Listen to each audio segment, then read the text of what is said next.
اللہ الرحمن الرحیم المقصد الثالث فی المجرورات، تیسرا مقصد جو کہ مجرورات کے بارے میں ہے۔ یہاں پہ لفظ مجرورات جمع کے معنی کے لیے نہیں آیا، بلکہ پیچھے چونکہ مرفوعات گزرا پھر منصوبات گزرا تو انہی کے وزن پہ مجرورات لائے تاکہ تینوں مقاصد جو ہیں یہ لفظی طور پہ ظاہری طور پہ ہم وزن ہو جائیں، اور مجرورات سے جمع کا معنی مراد نہیں، کیونکہ مجرور جو اسماء ہوتے ہیں وہ صرف ایک ہی ہے اور وہ مضاف الیہ ہے، وہ صرف مضاف الیہ ہے۔ الاسماء المجرورہ وہ اسماء جنہیں جر دی جاتی ہے، ہی المضاف الیہ فقط، وہ صرف اور صرف مضاف الیہ ہے۔ وہو کل اسم، اور مضاف الیہ کی ڈیفینیشن کیا ہے غور سے سنیے گا۔ وہو کل اسم نصب الیہ شیء بواسطۃ حرف الجر لفظا او تقدیرا، یہ او تقدیرا آگے آئے گا۔ ہر وہ اسم جس کی طرف کسی چیز کی نسبت کی جائے حرف جر کے واسطے سے، وہ اسم مضاف الیہ ہے۔ اب وہ حرف جر وہاں لفظاً ہو یا وہاں پہ تقدیراً ہو، کوئی بھی صورت ہو تو وہ مضاف الیہ ہوگا جب یہ تعریف پائی جائے گی، جیسا کہ مررت بزید، یعنی کہ مررت بزید اور غلام زید۔ غلام زید کے اندر زید مضاف الیہ ہے اور ترکیب میں اسے ہم مضاف الیہ ہی کہیں گے، جبکہ مررت بزید کے اندر ترکیب جب کریں گے تو باجار اور زید کو مجرور کہیں گے، یہاں پہ اسے مضاف الیہ نہیں کہیں گے اگرچہ یہ مضاف الیہ ہے۔ ٹھیک ہے جی۔ فیعبر عن هذا الترکیب فی الاصطلاح بأنه جار مجرور او تقدیرا نحو غلام زید تقدیرہ غلام لزید۔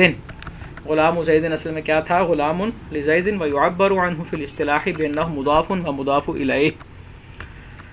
ویجب، اور مضاف الیہ کی تعریف ہم نے پڑھی تو مضاف کا بھی یہ قاعدہ ہے وجوبی، ذہن میں رکھیے کہ مضاف پر تنوین یا تنوین کا قائم مقام داخل نہیں ہو سکتا۔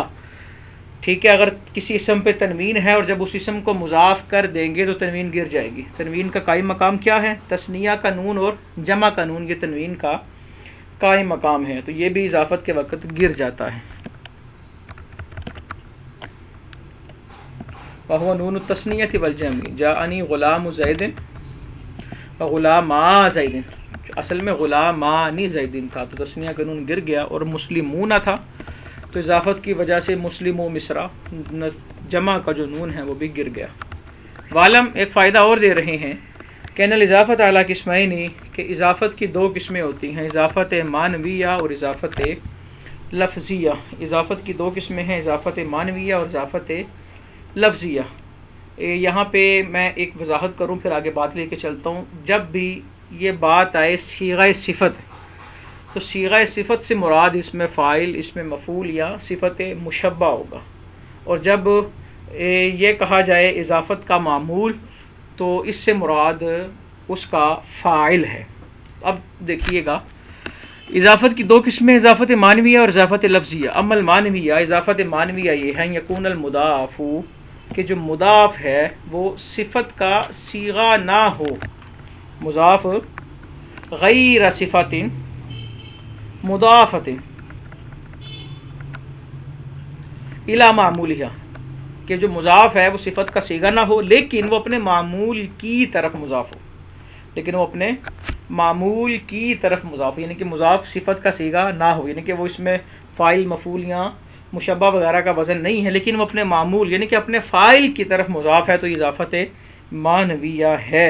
وہی اما بمعنی اللامی، اور یہ جو اضافت ہے یعنی کہ اضافت معنویہ، اس کی تین قسمیں کر رہے ہیں، اضافت لامیہ، منیہ، فیبیہ۔ اضافت لامیہ یہ ہے کہ حرف جر لام مقدر ہو، اضافت منیہ یہ ہے کہ حرف جر من مقدر ہو، اور اضافت فیبیہ یہ ہے کہ حرف جر فی مقدر ہو۔ لام کی مثال کیا ہے؟ غلام زید، اصل میں کیا تھا؟ غلام لزید۔ اور من کی مثال خاتم فضۃ، اصل میں تھا خاتم من فضۃ۔ اور فی کی مثال صلاۃ اللیل، اصل میں تھا صلاۃ فی اللیل۔ وفائدۃ ھذہ الاضافہ، اور اس اضافت کا فائدہ، یعنی کہ اضافت معنویہ کا فائدہ کیا ہے؟ تو اضافت معنویہ کا فائدہ یہ ہے، تعریف المضاف، یہ دو فائدے دیتا ہے۔ پہلا فائدہ تعریف کا اور دوسرا فائدہ تخصیص کا، یعنی کہ اگر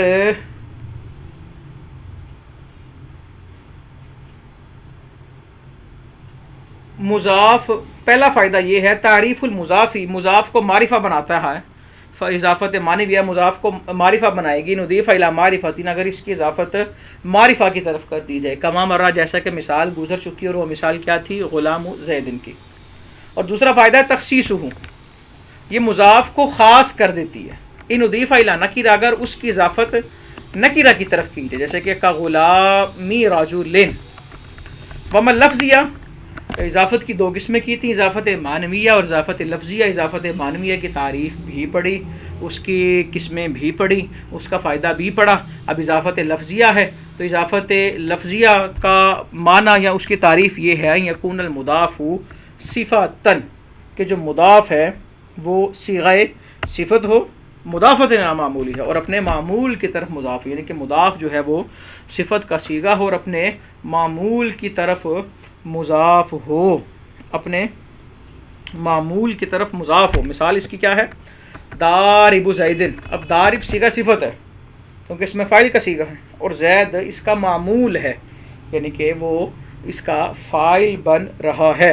وحسن الوجہ، اب حسن یہ تشبیہ کا صیغہ ہے، اور جو وجہ ہے یہ بھی اس کا معمول ہے، اس کا فاعل ہے۔ وفائدتھا، اضافت معنویہ کے دو فائدے تھے، اور اضافت لفظیہ کا صرف ایک فائدہ ہے، تخفیف فی اللفظ، یعنی کہ اس کا فائدہ فقط یہ ہے کہ یہ لفظ کے اندر تخفیف کر دیتا ہے فقط، اس کے علاوہ اس کا کوئی اور فائدہ نہیں ہے، اس کے علاوہ اس کا کوئی اور فائدہ نہیں ہے۔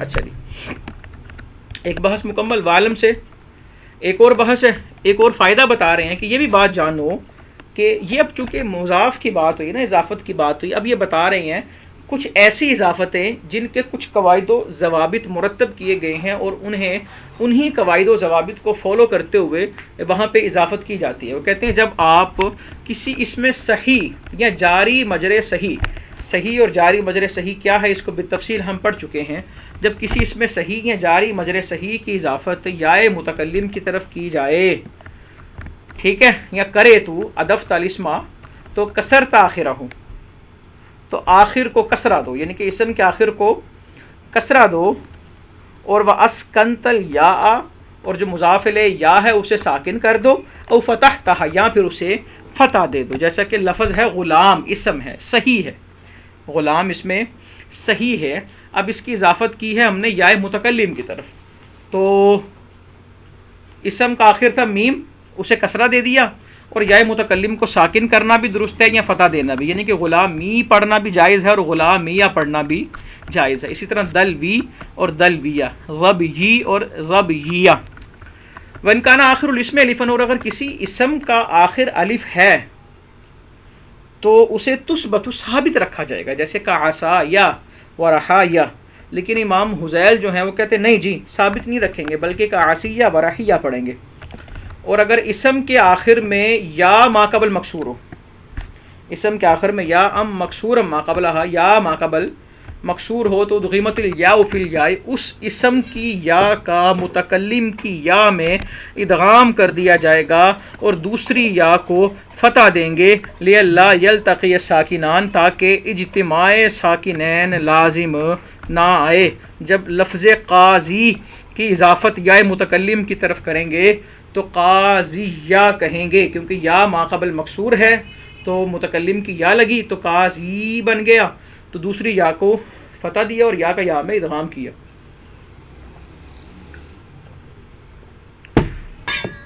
ایک قاعدہ اور ہے کہ اگر اسم کا آخر واو ما قبل مضموم ہو تو قلب تہا یا ان، تو پھر اس واو کو یا کریں گے، اور وہی عمل آپ کریں جو ابھی یا کی صورت میں کیا، یعنی قاضی والی مثال میں جو کیا، جیسے کہ اسم ہے مسلمونہ، اب مسلمونہ کی اضافت یا متکلم کی طرف کی، تو شروع میں یہ بات ہم نے پڑھی ابھی کہ اضافت جب کی جائے گی تو مضاف میں تنوین اور تنوین کا جو قائم مقام وہ گر جائے گا. تو یہاں پہ جمع کا جو نون تھا وہ تنوین کا قائم مقام ہے وہ گر گیا, تو مسلمو یا ہو گیا. تو یا ما قبل مضموم, واو ما قبل مضموم, اور واو کو یا کیا اور یا کا یا میں ادغام کر دیا اور دوسری یا کو فتح دیا تاکہ اجتماع ساکنین نہ ہو. وفی الاسماء ستہ, اور جو اسماء ستہ ہیں وہ جب یا متکلم کی طرف مضاف ہوں گے تو انہیں یوں پڑھیں گے اخی ابی ہمی ہنی, اور جو فمن ہے اسے وفی پڑھیں گے اکثر کے نزدیک, لیکن بعض حضرات کہتے ہیں فی نہیں صرف اسے بھی فمی پڑھیں گے. اور جو زبو ہے اسماء ستہ مکبرہ میں زو لا یضاف الی مدبر نسلا, اس کے دو قاعدے ہیں. پہلا قاعدہ یہ ہے کہ یہ اس میں ضمیر کی طرف بالکل بھی مضاف نہیں ہوتا, اور دوسرا قاعدہ اس کا بھی تھوڑی دیر بعد آئے گا, وہ یہ کہ یہ مقطوع عن الاضافہ بھی نہیں ہوتا, کہ زو جو ہے اس میں ضمیر کی طرف مضاف نہیں ہوتا. اب سوال یہ ہوگا کہ شاعر کا ایک شعر ہے انما یعرف ذو الفضل من الناس ذووہ, اب اس کے اندر تو اس نے اضافت کر دی ہے, تو ہم کہیں گے شاذ, یہ شاذ کے قبیلے سے ہے, بس یہ شاذ ہے, ورنہ قاعدہ یہی ہے کہ زو کو اس میں ضمیر کی طرف مضاف نہیں کیا جاتا. وَإِذَا قَطَعْتَ هَذِهِ الْأَسْمَاءَ الْإِضَافَةَ, جب اسماء ستہ کو اضافت کے بغیر پڑھو گے تو اخن ابن ہمن ہن اور فمن پڑھو گے, اور زو جو ہے یہ اضافت کے بغیر نہیں استعمال ہوتا. لا یقطع عن الاضافہ, اسے مقطوع عن الاضافہ البتہ بالکل نہیں بنایا جا سکتا. ھذا کلہ, اور یہ ساری بحث جو ہم نے اضافت کی پڑھی یہ تب ہے بتقدیر حرف الجر, جب حرف جر مقدر ہو. اما ما یذکر فیہ حرف الجر, اور جس اضافت میں حرف جر کو لفظاً ذکر کیا جاتا ہے فسیاتی کا فی القسم الثالث انشاءاللہ تعالی, تو اس کی بحث انشاءاللہ قسم ثالث میں آئے گی. تو مقصد ثالث مکمل ہو گیا. تو اس باب کے شروع میں کہا تھا اس کے اندر ایک مقدمہ, 3 مقصد اور ایک خاتمہ ہے. تو اب اس باب کے اختتام پہ آ رہے ہیں. یہ خاتمہ توابع کے بیان میں ہے. ایک اس میں مورب ہوتا ہے کہ اس پہ کوئی عامل داخل ہوتا ہے, عامل مرفوعات ہیں, منصوبات ہیں, مجرورات ہیں, عوامل میں سے کوئی عامل اس پہ داخل ہوتا ہے اور وہ اپنے مطابق اپنے معمول پہ عمل کرتا ہے. لیکن کچھ اس میں مورب ایسے ہوتے ہیں کہ ان کے لیے کوئی عامل نہیں ہوتا, تو انہیں ما قبل کی اتباع میں وہی اعراب دے دیا جاتا ہے جو ما قبل کا ہوتا ہے. اور توابع 5 ہیں. آخر میں یہ اختلاف آئے گا کہ بعض حضرات توابع کو 4 گنتے ہیں, وہ عطف بیان کو اور بدل کو ایک ہی شمار کرتے ہیں, لیکن توابع جو ہیں وہ 5 ہیں. نعت ہے, توکید ہے, بدل ہے, عطف نسک ہے, عطف نسک کو عطف بالحرف بھی کہتے ہیں, اور 5واں عطف بیان ہے.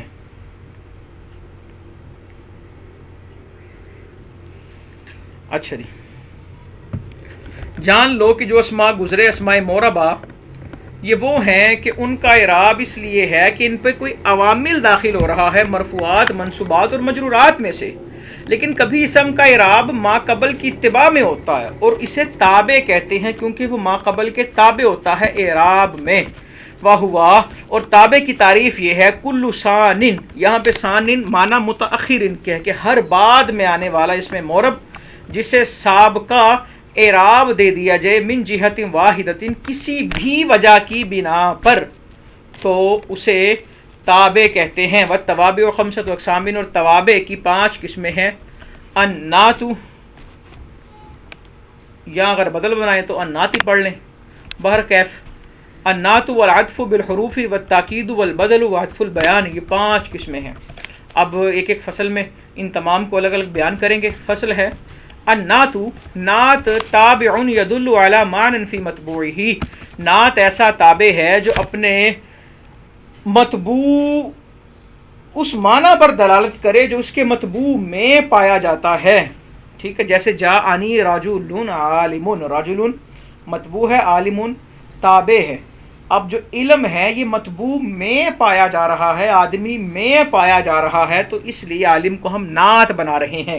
یعنی کہ تابع نعت کی 2 قسمیں کر رہے ہیں. پہلی قسم یہ ہے کہ اپنے مطبوع کے معنی اس معنی پر دلالت کرے جو مطبوع میں پایا جاتا ہے, یا پھر مطبوع کے متعلق میں دلالت کرے, جیسے جاءنی رجل عالم ابوہ, کہ کہ میرے پاس ایک آدمی آیا کہ جس کا باپ عالم ہے. اب عالم دلالت کر رہا ہے لیکن اپنے متبوع رجل میں نہیں، بلکہ متبوع کا جو متعلق ابو ہے اس کے اندر یہ دلالت کر رہا ہے. اور متبوع کی کوئی بھی قسم ہو، نعت کی ان دو قسموں میں سے کوئی بھی قسم ہو اسے صفت بھی کہتے ہیں. اور جو قسم اول ہے یعنی کہ تابع متبوع میں دلالت کرے، اس میں ضروری ہے کہ یہ متبوع کے تابع ہو 10 چیزوں کے اندر، یعنی کہ 10 چیزوں میں متبوع کے اتباع ضروری ہے. اعراب، تو لفظ اعراب 3 چیزوں پر دلالت کر رہا ہے کیونکہ اعراب 3 ہیں، رفع، نصب اور جر. یہ 3 ہو گئی. چوتھا معرفہ ہے، پانچواں نکرہ ہے، چھٹا مفرد ہے، ساتواں تثنیہ، آٹھواں جمع، نواں مذکر اور 10واں مؤنث. ان 10 چیزوں میں اتباع کرنا ضروری ہے جب نعت کی پہلی قسم پائی جائے، جیسے جاءنی رجل عالم ورجلان عالمان ورجال عالمون وزید العالم وامرأۃ عالمۃ.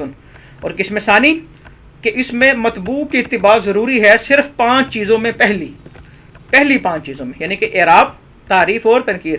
جیسے کہ اللہ نے فرمایا من هذه القرية الظالم اهلها وفائدۃ النعت. اور یہ جو توابع کا پہلا تابع نعت ہے، اس کا فائدہ کیا ہے؟ اس کے 2 فائدے ہیں کہ اگر تابع اور متبوع دونوں نکرہ ہوں تو یہ منعوت کو مخصوص کر دیتا ہے، جیسے جاءنی رجل عالم. اور اگر تابع اور متبوع دونوں معرفہ ہوں تو یہ متبوع کی وضاحت کر دیتا ہے. ٹھیک ہے، تو نعت تابع کا جو متبوع ہے اسے منعوت کہتے ہیں. جیسے جاءنی زید الفاضل وقد یکون. اور کبھی یہ نعت جو ہے یہ لمجرد الثناء، یہ صرف ثناء اور تعریف کے لیے ہوتی ہے، جیسے بسم اللہ الرحمن الرحیم. اور کبھی مذمت کے لیے، جیسے اعوذ باللہ من الشیطان الرجیم. اور کبھی یہ تاکید کے لیے، جیسے نفخۃ واحدہ. اب نفخۃ کے اندر تا سے وحدت کا معنی پایا جا رہا ہے لیکن واحدہ لگا کر اس کو مؤکد کیا ہے.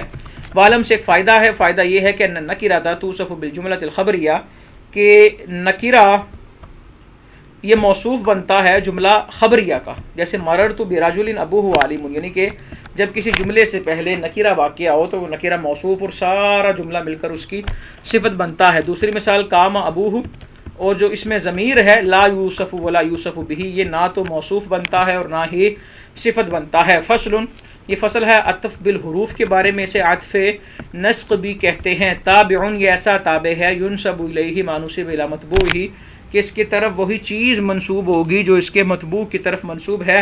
وکلاہما مقصودانی، اور دونوں سے جو مقصود ہے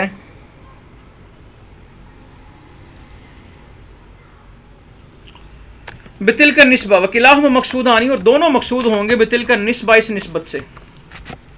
ٹھیک ہے جی، معطوف علیہ بھی اور معطوف بھی. ویسمى، اور اسے عطف نسق بھی کہتے ہیں. وشرطہ، قاعدہ یہ ہے، ضابطہ یہ ہے، یکون بینہ و بین متبوعہ، کہ معطوف علیہ اور معطوف یعنی کہ تابع اور متبوع کے درمیان احد حروف العطف، حروف عطف میں سے کوئی ایک حرف عطف ہو. واو، فا، ثم، حتی، او، اما، ام، بل، لیکن، ولا، ان میں سے کوئی حرف پایا جائے. وسیاتی ذکرھا، اور ان کا باقیہ ذکر فی القسم ثالث انشاءاللہ قسم ثالث میں آئے گا. مثال قام زید و عمر، کہ زید اور عمر کھڑے ہیں. اب قیام کی نسبت جس طرح زید کی طرف ہے اسی طرح عمر کی طرف بھی، جس طرح زید کا قیام مقصود ہے اسی طرح عمر کا قیام بھی مقصود ہے. اور اگر وَإِذَا عُطِفَ عَلَى الضَّمِيرِ الْمَرْفُوعِ الْمُتَّصِلِ، اور جب ضمیر مرفوع متصل پر عطف کیا جائے گا، یعنی کہ معطوف علیہ ضمیر مرفوع متصل ہو تو پھر یجب تاکیدہ بالضمیر المنفصل، تو پھر ضمیر منفصل کے ساتھ اس کی تاکید لانا واجب ہے. ضربت انا وزید، کہ جب زید کی اضافت ضربت پر کرنی ہے تو اس کا مطلب ہے کہ مرفوع متصل معطوف علیہ بن رہا ہے، تو یہاں پر ضمیر منفصل سے اس کی تاکید لانا ضروری ہے. لیکن جب ضمیر مرفوع متصل اور معطوف میں فصل آ جائے تو پھر یہ تاکید لانا ضروری نہیں، جیسے ضربت الیوم وزید. اب الیوم سے فصل آ گیا تو یہاں پہ تاکید لانا ضروری نہیں. اور جب وَإِذَا عُطِفَ عَلَى الضَّمِيرِ الْمَجْرُورِ، ضمیر مجرور کو معطوف علیہ بنائیں گے تو یجب اعادۃ حرف الجر، تو حرف جر کا اعادہ کریں گے. معطوف میں حرف جر کا ارادہ، جیسے مررت بک و بزید. معلوم ایک فائدہ یہ ہے نل معطوف فی ما حکم المعطوف علیہ کہ معطوف جو ہے معطوف علیہ کے حکم میں ہوتا ہے، یعنی کہ اگر پہلا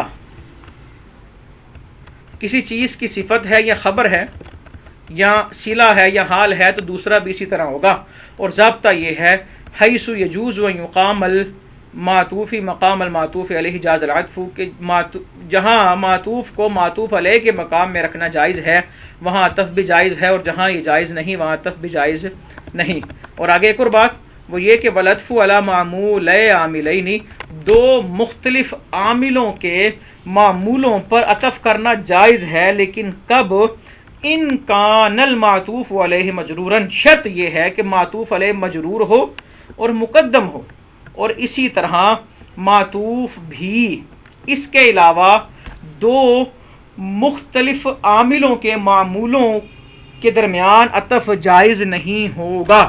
اچھا جی، جواز کی مثال فی الدار زید والحجرۃ امر، فی الدار زید والحجرۃ امر. اور اس مسئلے میں دو مذہب اور ہیں، ایک کہتا ہے کہ عطف مطلقاً جائز ہے اور یہ فرع کہتے ہیں، اور ایک مذہب یہ ہے کہ مطلقاً جائز ہی نہیں، یہ سیبویہ کا نظریہ ہے. اچھا جی، فصل، یہ فصل تاکید کے بارے میں ہے. تاکید کون سا تابع ہے؟ یہ ایسا تابع ہے دل علی تقریر المطبوع، جو مطبوع کو پختہ کرنے پر دلالت کرے، یعنی کہ تقریر ایسا تابع ہے، تاکید ایسا تابع ہے جو مطبوع کی تقریر پر دلالت کرتا ہے. فیما نصب الیہ، اس چیز میں جو اس کی طرف منسوب ہے، یا پھر مطبوع کے افراد میں سے ہر فرد اس حکم میں شامل ہے، اس بات پہ دلالت کرتا ہے. اور تاکید کی دو قسمیں ہیں، تاکید لفظی اور تاکید لفظی کیا ہے؟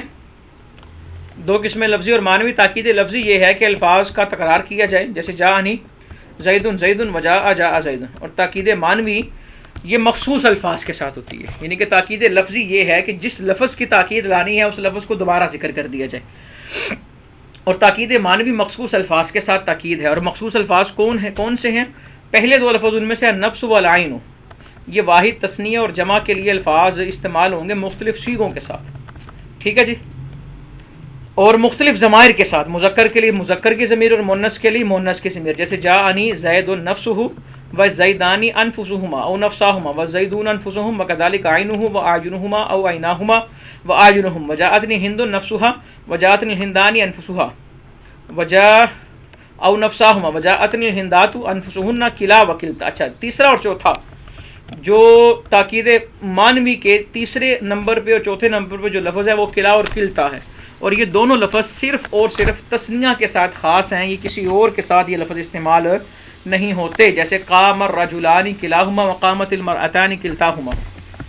اور اس کے باقی الفاظ تاکید معنوی کے کل اجمع اقطع ابتع ابسع، یہ غیر تثنیہ کے لیے آتے ہیں. غیر تثنیہ کا مطلب کہ جمع اور مفرد کے لیے کل اجمع اقطع ابتع ابسع آتے ہیں. یہ 5 الفاظ ہیں، 5 اور پیچھے 4 9 الفاظ، یعنی کہ تاکید معنوی 9 مخصوص الفاظ سے آتی ہے. اور یہ جو کل ہے نا، باختلاف الضمیر فی کل، جو کل ہے اس کے اندر ضمیر مختلف ہوگی، یعنی کہ اگر تثنیہ ہے تو تثنیہ کی ضمیر، جمع ہے تو جمع کی ضمیر، مذکر ہے تو مذکر کی، مؤنث ہے تو مؤنث کی. اور جو باقی اجمع اقطع ابتع ابسع ہیں ان کے اندر پورا صیغہ بدل جائے گا، ٹھیک ہے جی، یعنی کہ کل کے اندر ضمیر کا اختلاف ہوگا اور باقیوں کے اندر صیغوں کا اختلاف ہوگا. جیسے جاءنی القوم کلہم اجمعون اقطعون ابتعون ابسعون وقامت النساء کلہن جمعوا قطعوا بوتعوا بسعوا. وَإِذَا أَرَدْتَ، اور جب تو چاہے تاکید الضمیر المرفوع المتصل کے ضمیر مرفوع متصل کی تاکید لائے نفس اور عین کے ساتھ، تو یاجب لازم ہے تاکیدہ بالضمیر المنفصل کہ اسے ضمیر منفصل سے مؤکد کرے، جیسے ضربت انت نفسک. اور کلن اور اجمعو سے تاکید تب ہی لائی جا سکتی ہے کہ جب، یعنی کہ کلن اور اجمعو سے اسی اسم کو مؤکد کیا جا سکتا ہے کہ جس کے اجزاء اور ابعاد ہوں اور حصی طور پہ اس کا افتراق درست ہو، حکمن ہو یا حقیقتاً ہو. جیسا کہ اشتریت العبد، بلکہ حقیقتاً کی حسن کی مثال کل قوم، جیسا کہ قوم. اب پوری قوم کے جو اجزاء ہیں، جو افراد ہیں، وہ حصی طور پہ افتراق ہیں ان میں. اور حکمن کی مثال اشتریت العبد کلہ، کہ میں نے سارے کا سارا غلام خریدا. اب غلام کے افراد اجزاء تو نہیں ہوتے، حصے تو نہیں ہوتے حقیقتاً، لیکن حکمن ہیں کہ غلام میں کئی مالک شریک ہو سکتے ہیں. ٹھیک ہے، تو یہاں پر حکمن اجزاء ہیں، تو کلن اور اجماؤ اسی کی تاکید بنیں گے جو حقیقتاً حصن اجزاء ہوں یا حکمن اجزاء ہوں، اور اکرمت العبد کلہ نہیں کہا جا سکتا. اور تاکید معنوی کے ان الفاظ کا ایک قاعدہ اور ہے کہ اقطع ابتع ابسع، یہ اجماع کے وہ ہیں، تابع ہیں، لیکن اس کا یہ معنی نہیں ہے کہ یہ اجماع کے بغیر پائے جاتے ہیں. اور یہ بھی معنی درست نہیں ہے کہ اجماؤ سے انہیں مقدم کرنا جائز ہے، یعنی کہ اجماؤ کے بغیر بھی نہیں ہوں گے اور اجماؤ سے مقدم بھی نہیں ہوں گے. اجماؤ آئے گا، پھر اقطعوا ابتعوا اور ابسعوا آئے گا.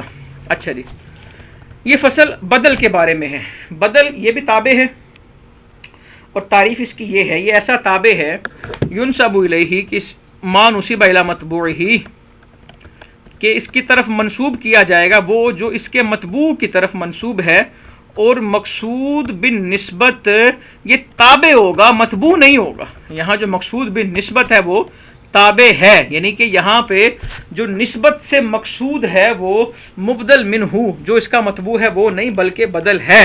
اور بدل کی 4 قسمیں بنتی ہیں: بدل کل، بدل بعض، بدل اشتمال اور بدل غلط. بدل کل یہ ہے ما مدلولہ مدلول المتبوع، جو مدلول متبوع کا ہے وہی اس کا ہے. جیسے جاءنی زید اخوک، میرے پاس زید آیا تیرا بھائی، جو زید سے مراد ہے وہی اخوک سے مراد ہے.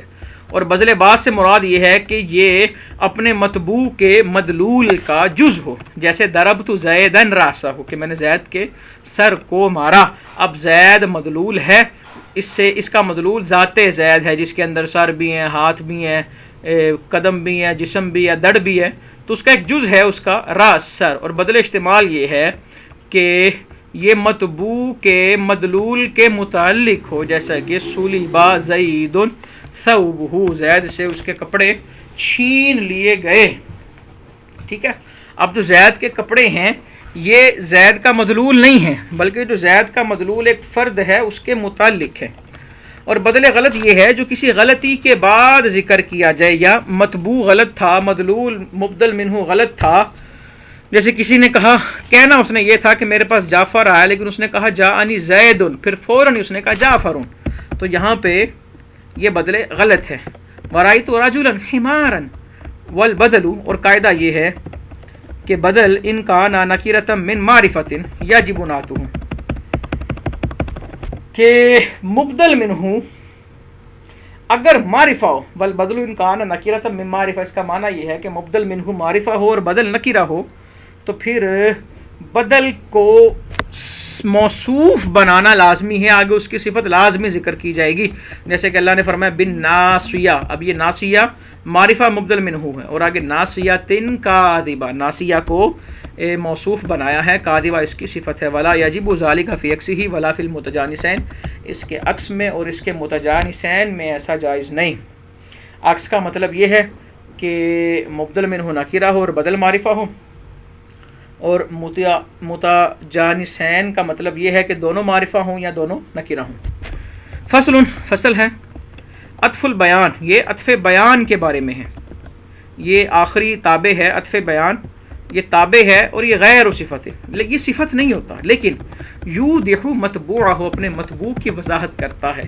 وہ کیسے؟ وہو اشہر اسم شیئن، کے کسی چیز کے 2 نام ہیں اور جو زیادہ مشہور نام ہے وہ عطف بیان ہے. جیسا کہ قام ابو حفص عمر، ابو حفص اور عمر ایک ہی آدمی کے 2 نام ہیں، لیکن ابو حفص زیادہ مشہور نہیں اور عمر زیادہ مشہور ہے. اسی طرح قام عبداللہ ابن عمر، عبداللہ بھی نام ایک ہی آدمی کا، اور ابن عمر بھی انہی کا نام ہے، لیکن ایک زیادہ مشہور ہے اور ایک کم مشہور. جو زیادہ مشہور ہے وہ عطف بیان ہے. اور ولا یلتبس سے رد کر رہے ہیں ان کا جو عطف بیان کو بدل کے اندر شامل کرتے ہیں. وہ کہتے ہیں کہ توابع 4 ہیں، وہ عطف بیاں کو بدل کے اندر گنتے ہیں. تو مصنف کہتے ہیں کہ عطف بیاں کچھ اور ہے اور بدل کچھ اور ہے. ولا یلتبس بالبدل لفظ، اور یہ بدل سے ملتبس نہیں. شاعر کا یہ جو شعر ہے، انا ابن طارق بکری بشر علیہ الطیر ترقبہ وقوعا. اب یہ شعر ہے. شعر کا معنی کیا ہے کہ میں اس شخص کا بیٹا ہوں جو بکری بشر جیسے بہادر کو قتل کر کے چھوڑ دیتا ہے، اس حال میں کہ پرندے اس کے مرنے کا انتظار کر رہے ہیں.